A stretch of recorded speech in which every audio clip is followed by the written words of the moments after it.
Good morning dear students, कैसे हो आप? बहुत अच्छे होंगे मुझे उम्मीद है। आपने हमारी जो पिछली वीडियो देखी है सिंपल प्रेजेंट टेंस की, वो काफी पसंद आई आप सभी को। तो उसी सीरीज में हमने सिंपल प्रेजेंट टेंस का कि फॉर्मेशन ऑफ सेंटेंसेस कैसे होता है, हिंदी से इंग्लिश में कैसे सेंटेंस लिखें, पहचाने कैसे कि ये सिंपल प्रेजेंट टेंस है या कोई और टेंस है, वो सब हम आपके साथ डिस्कस करेंगे।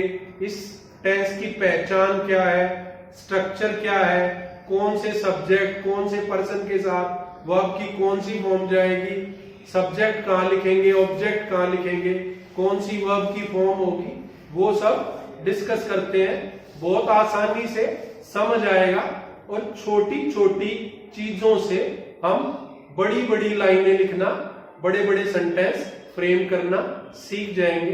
बस थोड़ा सा ध्यान देने की जरूरत है। शुरू करते हैं प्यारे बच्चों। Formation of sentences in simple present tense. Structure of the simple present tense as we have discussed earlier is subject plus verb first form और verb first form plus S और ES plus object. Note third person singular, he, she, it, this, that and any name.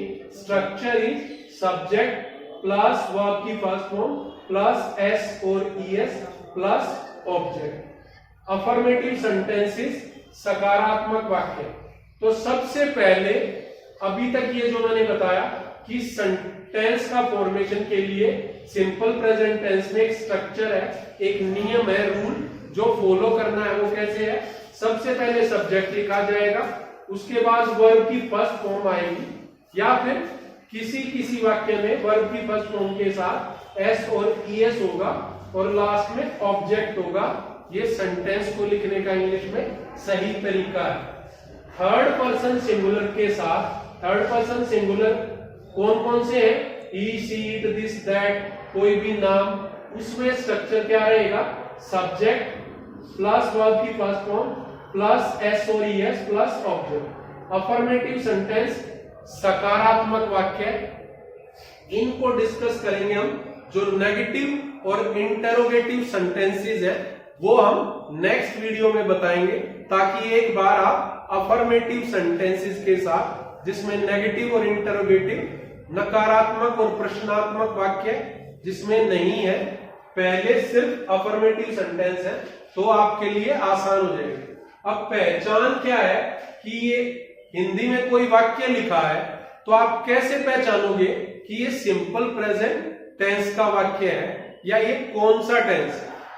तो पहली बात तो जिस भी हिंदी वाक्य के क्रिया के अंत में ता है, ते है, ती है, ता हूं, ते हो, ती हूं आदि शब्द आए, वो सिंपल प्रेजेंट टेंस या प्रेजेंट इंडेफिनिट टेंस के वाक्य हैं।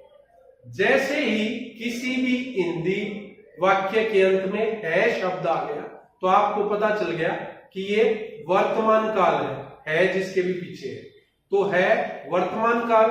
वर्तमान काल को इंग्लिश में बोलते हैं प्रेजेंट टेंस।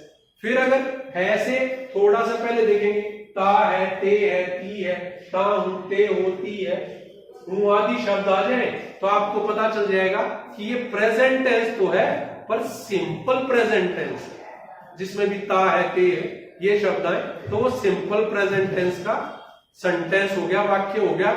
तो हिंदी से आपको पहचान होगी कि इसको हमें सिंपल प्रेजेंट टेंस में जो रूल्स है, जो स्ट्रक्चर है, वो फॉलो करना। अब जैसे हमारा पहला एग्जांपल है, वह स्कूल जाता है, तो लास्ट में आप देख सकते हैं वह स्कूल जाता है, तो यहां ता है। अगला वाक्य है अजय दिल्ली में रहता है, ता है, तो ये ता है ना, तो इससे आपको पता चल गया कि ये सिंपल प्रेजेंट टेंस का वाक्य है। सबसे पहले तो है शब्द देख के आपको पता चला ये वर्तमान काल है।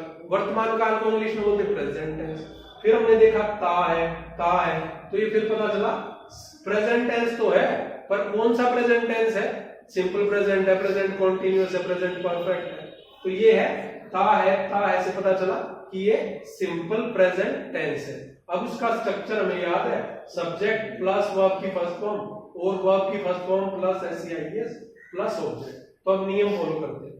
कल मैं अपने छोटे से बेटे को पढ़ा रहा था, तो मैंने उसको सेंटेंस लिखवाया, वह स्कूल जाता है, and I asked him to frame the sentence in English या translate the sentence in English.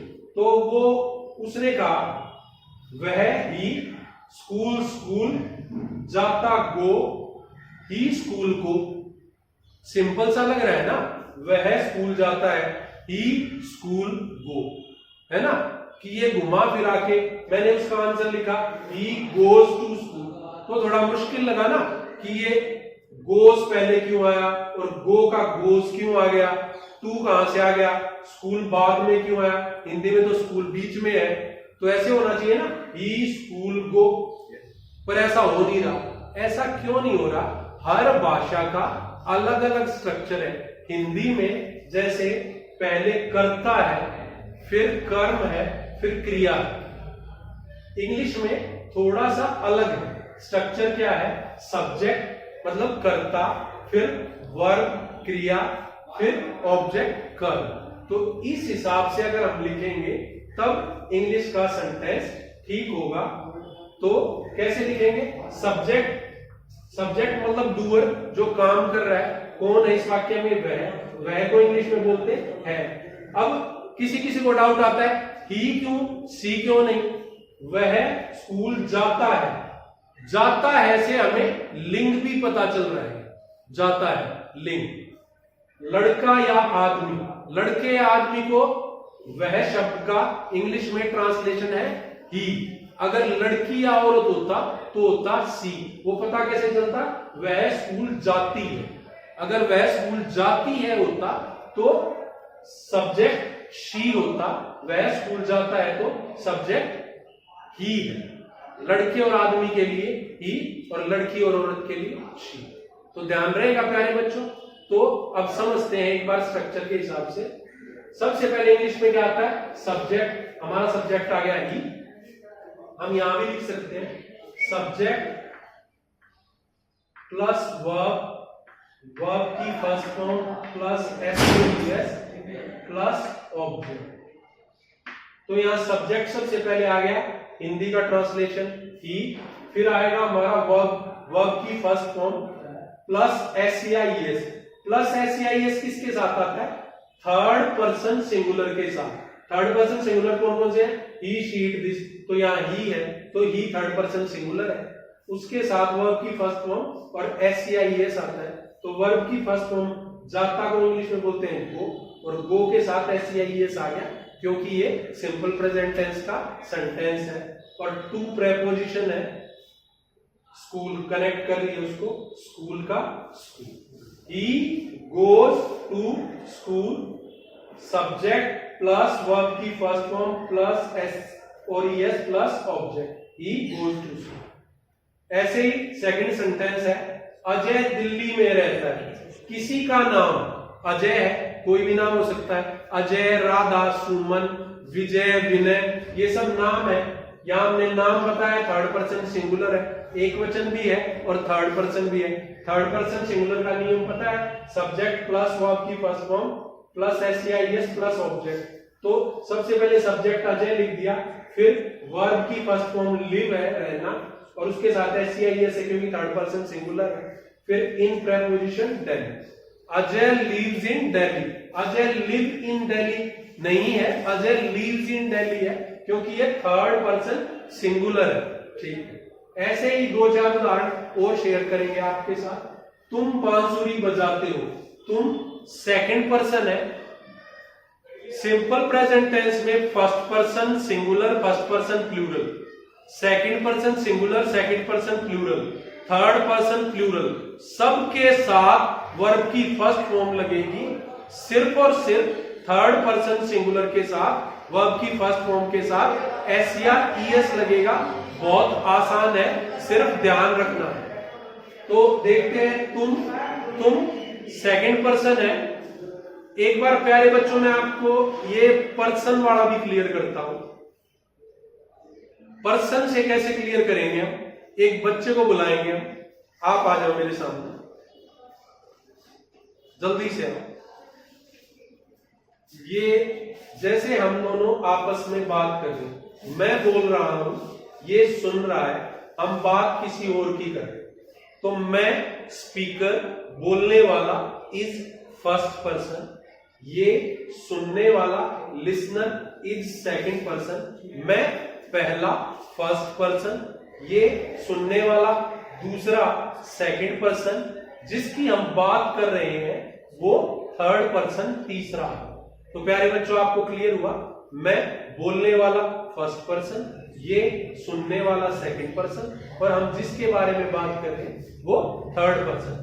मैं अकेला हूं तो मैं फर्स्ट पर्सन सिंगुलर हूं, अगर बहुत सारे हैं, अगर जैसे हम हैं तो फर्स्ट पर्सन प्लूरल हो गया, second person you yours singular और प्लूरल हो गया, थर्ड पर्सन में ही शी इट दिस दैट, और अगर प्लूरल है तो दे देम, ये सब हो गया। तो आपको मुझे उम्मीद है क्लियर हो गया होगा पर्सन का।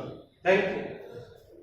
तो सेकंड पर्सन है तुम बांसुरी बजाते हो, तुम सेकंड पर्सन है जो लिसनर है, हम कह रहे हैं फर्स्ट पर्सन स्पीकर उसको कह रहा है तुम बांसुरी बजाते हो, तुम का ट्रांसलेशन होता है इंग्लिश में, तुमको बोलते हैं यू, और स्ट्रक्चर क्या है सिंपल प्रेजेंट टेंस का? सब्जेक्ट प्लस वर्ब की फर्स्ट फॉर्म प्लस ऑब्जेक्ट, सारे पर्सन्स के साथ सिंगुलर हो या प्लूरल, सिर्फ और सिर्फ थर्ड पर्सन सिंगुलर के साथ वर्ब की फर्स्ट फॉर्म के साथ एस या ईएस आता है, बाकी first person singular plural, second person singular plural, third person plural, सबके साथ वर्ब की फर्स्ट फॉर्म आती है।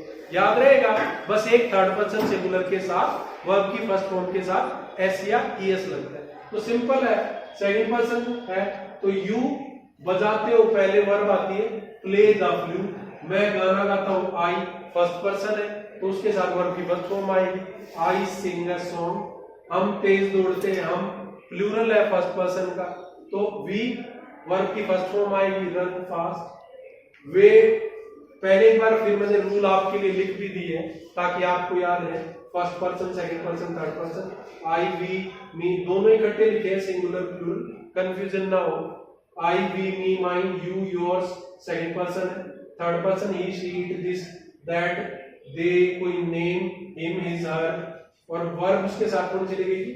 फर्स्ट पर्सन सिंगुलर प्लूरल हो वर्ब की फर्स्ट फॉर्म या base form, second person singular हो या प्लूरल वर्ब की फर्स्ट फॉर्म या बेस फॉर्म, थर्ड पर्सन सिर्फ सिंगुलर के साथ वर्ब की फर्स्ट फॉर्म एस और ईएस लगता है, और वर्ब की फर्स्ट फॉर्म ही लगती है प्लूरल के साथ। अगर थर्ड पर्सन प्लूरल है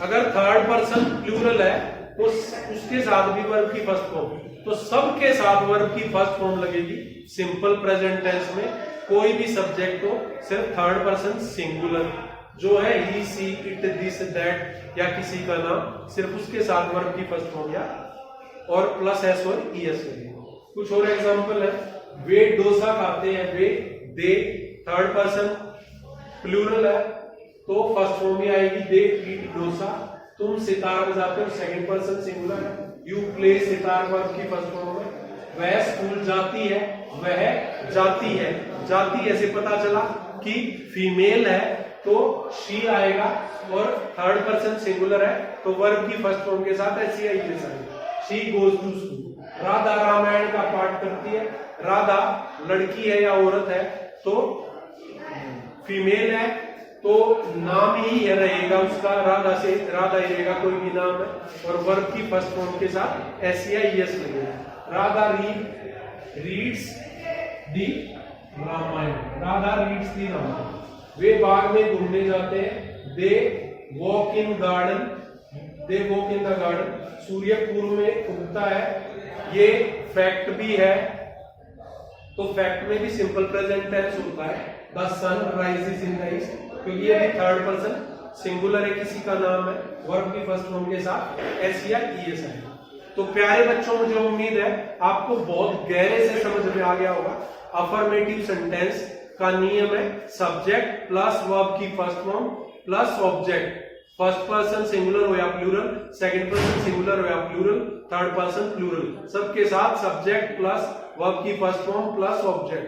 अगर थर्ड पर्सन सिंगुलर है affirmative sentence simple present tense का, तब सिर्फ सब्जेक्ट के साथ वर्ब की फर्स्ट फॉर्म के साथ एडिशन में एस और ईएस जुड़ेंगे प्लस ऑब्जेक्ट। तो मुझे उम्मीद आप ध्यान रखेंगे, कोई भी हिंदी का वाक्य आप आसानी से पहचान सकते हैं ता है, ते है, ती है से, और ये स्ट्रक्चर का यूज करके आप आसानी से इंग्लिश में सेंटेंस फॉर्म कर सकते हैं। मुझे उम्मीद है ये आपको अच्छे से समझ आया होगा। नेक्स्ट वीडियो में हम नेगेटिव और interrogative sentences simple present tense के डिस्कस करेंगे। Thank you, this is all for the day, have a nice day.